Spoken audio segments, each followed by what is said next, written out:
Assalamualaikum warahmatullahi wabarakatuh dan selamat sejahtera para pelajar. Paparan video kali ini cikgu ingin kongsikan dengan kamu berkaitan dengan proses yang pertama tapi bahagian yang kelima. Itu proses yang terakhirlah berkaitan dengan kajian ataupun maklumat. Pada perkongsian yang terdahulu cikgu pernah kongsikan dengan kamu bagaimana proses pertama daripada bahagian pertama sampai bahagian kelima. Tetapi kali ini cikgu fokuskan khusus untuk bahagian kelima yang mana memperincikan tentang tajuk kajian atau maklumat. Kita akan tumpukan kepada dua kajian, iaitu kajian maklumat berkaitan dengan pembungkusan sedia ada dan juga kajian hamparan pembungkusan sedia ada dan cadangan.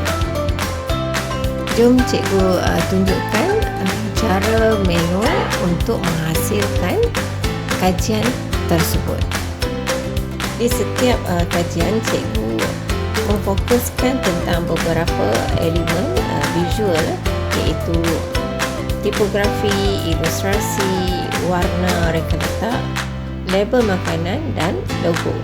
Dan setiap satu perincian cikgu sertakan pada setiap bahagian apa yang dimaksudkan dengan tipografi, apa yang dimaksudkan ilustrasi dan setiap satu elemen yang kita kaji.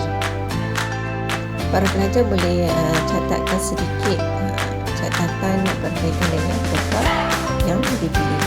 Kotak ini adalah pilihan berdasarkan perbincangan di antara guru dan pelajar. Pilihan yang cikgu buat di sini ialah kotak pembungkusan makanan tradisional with cincin. Nanti kita akan explore lagi bagaimana cikgu akan hasilkan kotak pembungkusan yang lebih menarik daripada yang sedia ada. Ini hanyalah rujukan ya. Para pelajar boleh hasilkan dengan cara dan gaya yang tersendiri mengikut kreativiti masing-masing. Perkara pertama yang pelajar perlu kaji ialah berkaitan dengan tipografi. Pada setiap bahagian, cikgu sertakan maksud ataupun perincian apa yang dimaksudkan dengan elemen visual tersebut. Jadi ini akan membantu para pelajar faham apa yang para pelajar perlu cari dan bandingkan untuk membuat penambahbaikan. Tipografi cikgu sertakan 3 poin di sini. Jadi para pelajar boleh lihat dan bandingkan dengan pemilihan kotak yang telah dibuat. Seperti biasa, asas untuk menulis dengan kemas dan tersusun, para pelajar perlulah menggaris terlebih dahulu. Terpulang bagaimana cara dan gaya untuk persembahan mengikut kreativiti masing-masing. Di sini cikgu membuat kajian berkaitan dengan tipografi dan apa yang cikgu inginkan cikgu catat pada bahagian tipografi.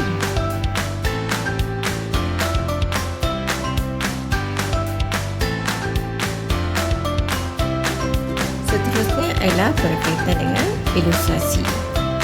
Para pelajar mestilah melihat kepada kotak yang telah dipilih dan mengkaji apa penambahbaikan yang perlu dilakukan, melihat kepada kekurangan dan kelemahan yang ada pada kotak tersebut. Dan setiap dapatan maklumat perlulah dicatat pada bahagian ilustrasi. Elemen visual seterusnya yang perlu dikaji ialah warna. Para pelajar mestilah melihat keseluruhan warna yang dipersembahkan, adakah cukup untuk menarik gambaran visual tentang makanan yang ingin difokuskan. Sekiranya terdapat penambahbaikan ataupun permasalahan, pelajar perlulah mencatat di bahagian ruangan warna.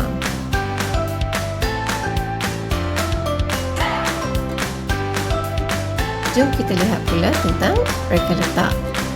Apa yang perlu kita kaji tentang reka letak?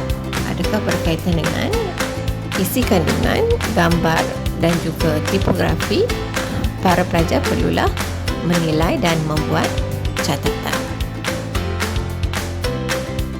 Seterusnya ialah kajian yang paling penting, iaitu label makanan. Pada bahagian ini banyak maklumat yang perlu pelajar nilai, iaitu kedudukan, logo tanda halal, jenama, maklumat kandungan, berat bersih, barcode dan juga perkara-perkara lain yang dipamerkan pada kotak. Dan setiap cadangan ataupun permasalahan, para pelajar perlulah mencatat pada bahagian label makanan.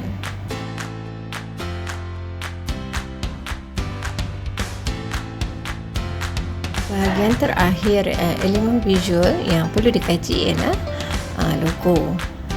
Adakah logo yang telah dipamerkan itu menarik untuk pasaran antarabangsa ataupun bersesuaian dengan identiti korporat syarikat tersebut. Jadi para pelajar perlulah menilai dan membuat kajian. Setiap hasil dapatan perlulah dicatat pada bahagian logo. Jadi para pelajar perlulah tahu apa fungsi logo dan jenis-jenis logo.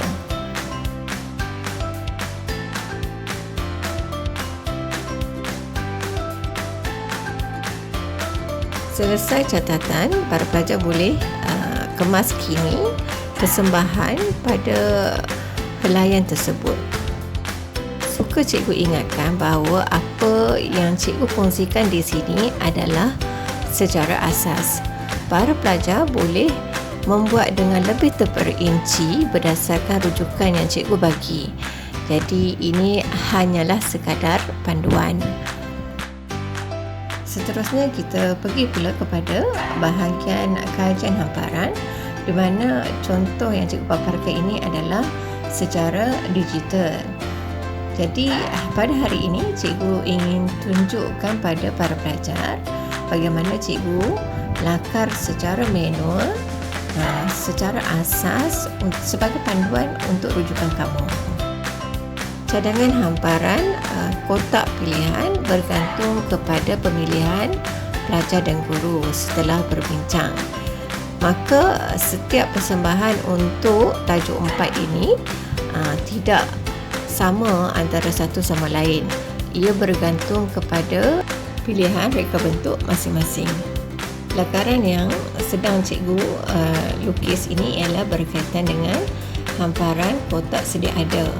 Lakaran ini tidak mengikut skala dan hanya sebagai kajian. Para pelajar boleh lihat sekarang cikgu tengah menggaris garisan asas untuk reka bentuk kotak pilihan cikgu. Garisan asas tersebut cikgu lakar dengan secara perlahan, sekadar untuk penglihatan cikgu. Garisan ini cikgu buat berdasarkan kiraan cikgu untuk skala yang telah cikgu pilih, iaitu 1 cm bersamaan 3 cm untuk memuatkan satu hamparan kotak yang cikgu pilih.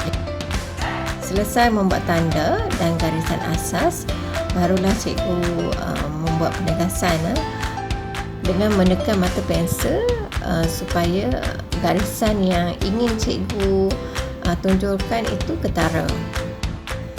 Tips untuk membuat garisan menjadi satu garis yang tajam dan sama besar ialah dengan memastikan mata pensel para pelajar sentiasa tajam. Barulah garisan yang dilukiskan itu mendapat ketebalan yang sama. Selesai menggaris, para pelajar bolehlah mencatat berapa ukuran pada setiap bahagian dengan mewakili skala yang telah cikgu cakapkan tadi. Dengan selesainya catatan ini, maka selesailah juga perkongsian cikgu pada kali ini. Semoga apa yang cikgu kongsikan pada kali ini akan memberi manfaat pada kamu untuk menghasilkan folio dengan lebih baik.